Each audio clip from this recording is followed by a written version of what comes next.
This is a story of Myrtle Mckinney, Jacolia James, and Juanita Caballero. The Woodson Houses is a senior apartment complex that is reserved for senior citizens who are some of the most vulnerable members of society. On November 9th, 2015, Myrtle Mckinney's home health aide had come to take her to run some errands. She was an elderly lady who didn't do much. She mostly stayed to herself, either cooking or watching TV. She also liked to dress up and wear makeup. It was a little concerning to her health aide when she didn't answer the door, nor did she answer her phone. So she started checking around the building for her, asking anyone if they had seen her. She went to apartment 6E, where her friend Gavin lived, and asked him if he had seen her. He said he had not. After she had exhausted all channels of looking for her, she decided to call the police because it was so unlike her just to be missing like that. She called the police, who in turn got in contact with the super. He came and opened her apartment door. When they opened the apartment door, they found Mrs. Mckinney laying on her back under a table, deceased. The police were a little concerned, not too much. They concluded that she must have fell and she had died of natural causes. They found that there was no sign of forced entry. So they called her doctor and spoke to him and asked him if he could sign off on her death certificate. And that is exactly what happened. That is what he did. He signed off on her death certificate. And that was the end of it, basically.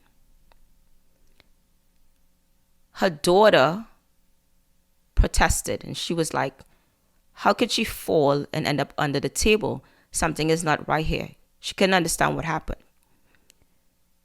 The police had already come to their conclusions, so there was nothing that she could do. The family did request an autopsy, which was denied. They said that it was natural causes. There was no need to have an autopsy done.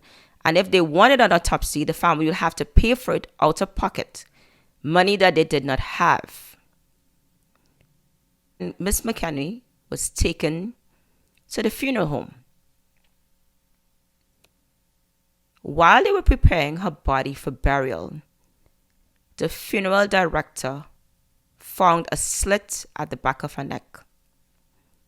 He also found that she had internal injuries. So the family's suspicions were in fact right. She did not die of natural causes. In fact, Mrs. Mckinney was murdered. When police finally decided to reopen the case, it was too late. Mrs. Mckinney's apartment had already been cleared out, and there was no way to collect evidence. They questioned the residents, spoke to Mr. Gavin, which was her good friend at apartment 6E. He said he didn't know anything. They also spoke to his brother, the unofficial handyman of the building, Kevin Gavin. They spoke to him over the phone. He said he was on an extended vacation and he did not know when he would be back. So after the police had exhausted all leads and they weren't getting any new information, the case became a cold case. There was no evidence. Nobody knew what happened. And that is how it ended. The terrified residents started pleading with the New York Housing Authority to put security measures in place for their safety. Someone was murdered. At least give them cameras, give them some type of security. And the agency said that they didn't have the resources, they didn't have the money to do anything. So the residents decided to form a neighborhood watch. Everything seemed to go back to normal until April 2019. Another resident, Jacolia James, of apartment 11C, was found face down and deceased by her grandson. Her family wasted no time in requesting an autopsy. They saw how the case with Myrtle had been fumbled, and they didn't want to take any chances. An autopsy was done, and it was found that Jacolia had been strangled. Her grandson said that he hadn't really seen anything strange, but early in the day, she had had a visitor, and he had gotten a weird feeling, a weird vibe about the person. The visitor was none other than Kevin Gavin. Another resident also claimed that she saw Kevin Gavin by Jacolia's door earlier that day. The investigation began, but for some reason, Kevin Gavin was never interviewed, never questioned, never investigated. And her case also became a cold case. Everything seemed to go back to normal. That is, whatever you consider normal to be. There was always this threat of terror lingering in the air. The residents were now facing two terrorists. We all know what happened in 2020. I don't have to call the name. And something sinister was occurring in their building also. Everything was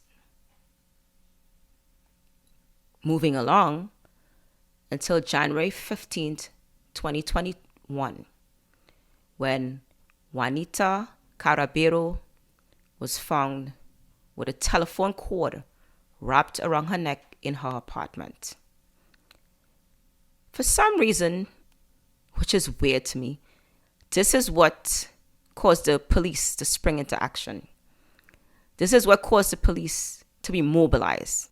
This is 3 murders of elderly residents, vulnerable members of society, that the authorities fumbled. So they sprung into action, began investigating. And guess who was the name that was at the top of their list? None other than Kevin Gavin. He was arrested, and he confessed, actually, to the 3 murders. I guess nobody cared enough. Not the first time, not the second victim. Nobody cared enough to investigate what was happening. If it was their parents living here, they want them fully secured. That's all we want. Night till you called, give us your condolences. We don't want that. We want justice. We want action. My mother's friends, they still live in this building. They need to be protected. My mother and his grandmother, very, very good friends. They just all need to be protected. They all know each other. This is a community. This is all family. All of them are family. I'm heartbroken. My mother was brutally murdered. Brutally murdered. I'm sorry, this is tough on me. Still fresh. I can never get the vision of seeing my mother out my eyes. The victim's family have filed lawsuit against New York Housing Authority. Everyone failed them.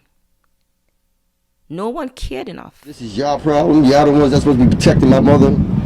Y'all ain't do your job. Y'all ain't do your job for the Jameses. Y'all ain't do your jobs for the McKinneys. When y'all gonna step up and save the rest of them? My mother loved all these people. Best you could do is, man, don't let my mother die in vain. Don't let the James mother die in vain. Don't let the McKinney mother die in vain. Protect their friends that's still living here. They just want to be safe and secure. That's all we want. Basic. We had time after time, and still ain't did nothing, man. It's time to do something. Just step up, do your job, man. That's all we ask. Thank you. And it's sad and heartbreaking and tragic. Kevin Gavin is awaiting trial. He is pled not guilty, even after confessing. All I ask is that you guys keep the families in your thoughts and prayers.